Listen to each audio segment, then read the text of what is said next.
I've recently created a video talking about issues I've had with my son's previous medical care providers. One of the things that it was done to me as a parent while going through the internal complaint procedures. The Northumbria NHS Trust started fabricating things about my past, effectively using the argument that they were concerned about me as a parent. This is something that is done quite frequently to parents of children who have special needs. We are often in a position of needing to advocate for our child, ask for something that the institution isn't already giving, even though a lot of times they should. So this might be advocating for our child in an education setting, saying, look, our child has this need and they need these adjustments to be made. And then that means that the institution has to spend money. There is money budgeted in for this, but it's not nearly enough.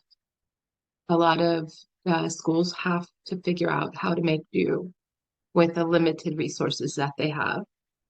One of the easiest ways to make do is to not give the child the thing that they need, to try and get the child to manage or cope without what is needed. This means that the school have to take the position that the parent is asking for something that's unreasonable. This wasn't my personal situation, but I'm just offering an example of one way in which this happens. My situation was that mistakes had been made. I needed the mistakes to be corrected. But instead of doing that, they decided to defend themselves and say, we think mom is dysregulated, making a big deal about this when it's not a big deal. It was a big deal. They ended up paying thousands of pounds of compensation, and it was it was a big deal. These are stories that are not easy to tell because one of the responses we will get is silence when we talk about parent blaming. It's called parent care blaming. The easiest way for professionals to punish us or to encourage us to keep quiet is to say we are concerned about. It's usually mom that has the concerns, but it sometimes could be dad, it could be grandparents, could be whoever the carer is, but it's usually mom is the one who is concerning. A question which has been raised is, how do you decide when concerns are legitimate, when they're honest or dishonest? I mean, how do you decide that a concern is a false concern? Um, One way in which you can decide that is when information is exaggerated, fabricated, altered. I refer to something called the exaggeration and extrapolation technique, where they take something that's happened, there's a little bit of factual background there, but they exaggerate it. So if I had an argument with somebody, then they exaggerate it and say that I really just completely lost it and I did things that I didn't do. So there's a little bit of truth. I may have been upset with somebody for something, but then the actions getting described are not true. They are fabricated, very clearly so. There's very little punitive risk to the people who have made such mistakes, because if it ever would go to court, they say, oh, we got it wrong there. Sorry, that was a mistake. But you can see it's grounded in truth. This thing did happen. There was an argument. She just didn't throw something at us, lock us in her house. Whatever crazy thing they're going to say, whatever fact that is going to be altered, they can say, well, look, this bit over here happened, so that bit was just a mistake. And then that's the exaggeration. Extrapolation is when they take it out of all context. This happens a lot with children.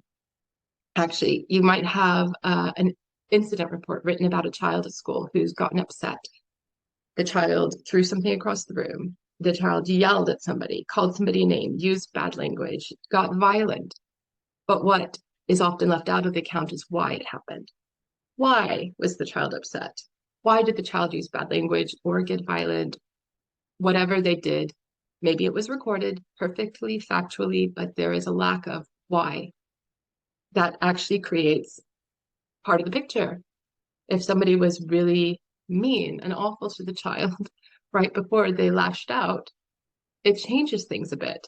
I'm not saying bad behavior is okay, like violence, not okay, but context is important. And so often, I think the extrapolation and exaggeration is used together, as particularly with parents.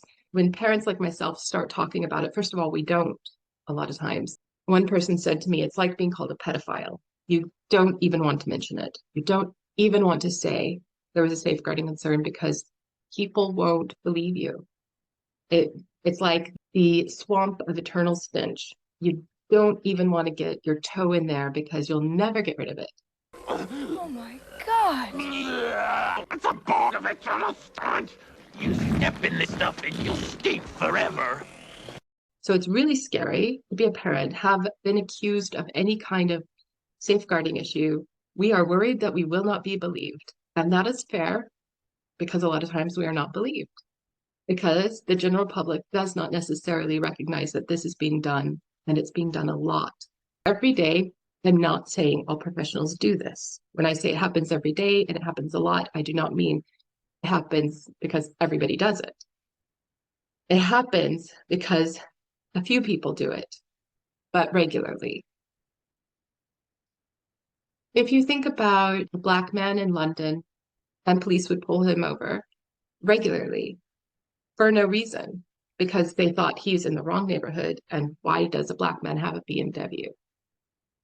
When I read this article, and I've read articles like I've read pretty much specifically that, but also similar articles of a similar nature, I don't stop and think Black people never commit crimes, but I do recognize this happens. There is a disproportionate amount of suspicion. There is bias, whether it's unconscious or conscious. This does happen. If the people watching, reading articles, watching a YouTube video, reading blogs, if they don't recognize that actually this does happen, it happens a lot, then I think what you end up thinking as you're reading is, ooh, what if I'm sympathizing with somebody who's really done something bad? Like if somebody's said there's a safeguarding concern about her, that might be legitimate. Well, yes, it might be. It might be like as in again using the story of the man who was pulled over for driving his nice car. Sure, people with all colors of skin can commit crimes. But as I'm reading this article, I recognize that this happens a lot. This kind of discrimination, it happens a lot. So when you are hearing a person who is brave enough to speak up and tell their story about a way in which they were blamed, please understand that it is really hard for us to do that. We are scared of not being believed. And it does not mean that there are no people out there hurting their children. It does not mean that every parent who has a special needs child is an innocent victim of parent blaming. It doesn't mean that.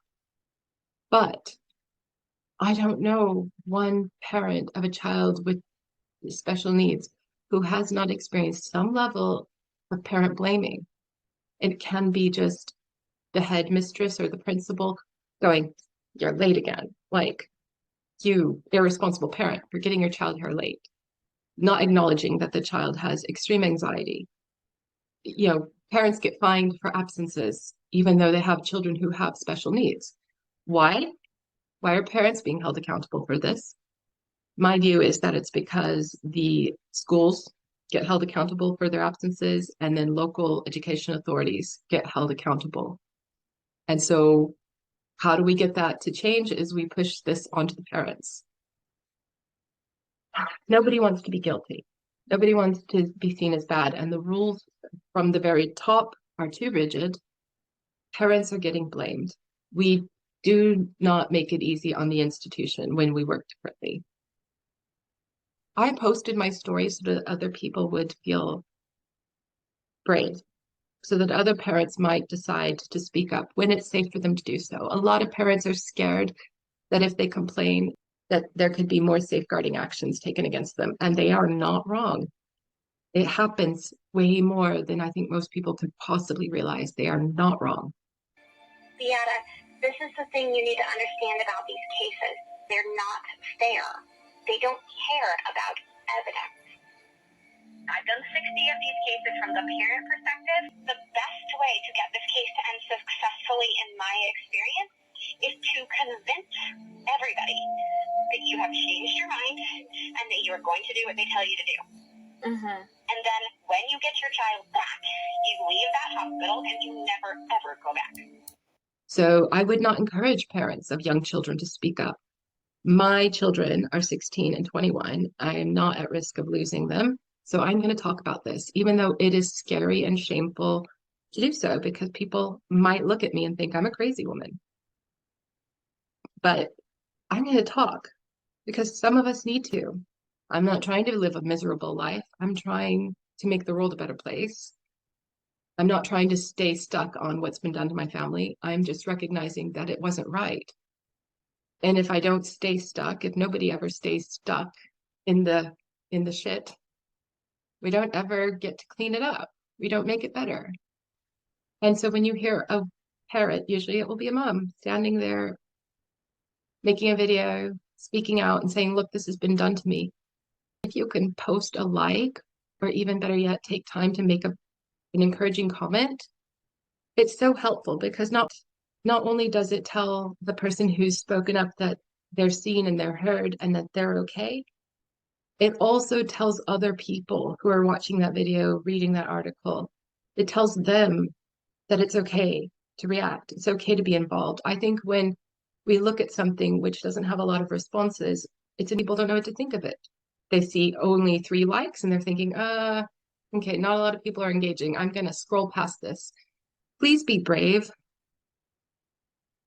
The bravery it takes to put a like on a video like this is not as much as the bravery it takes to make a video like this.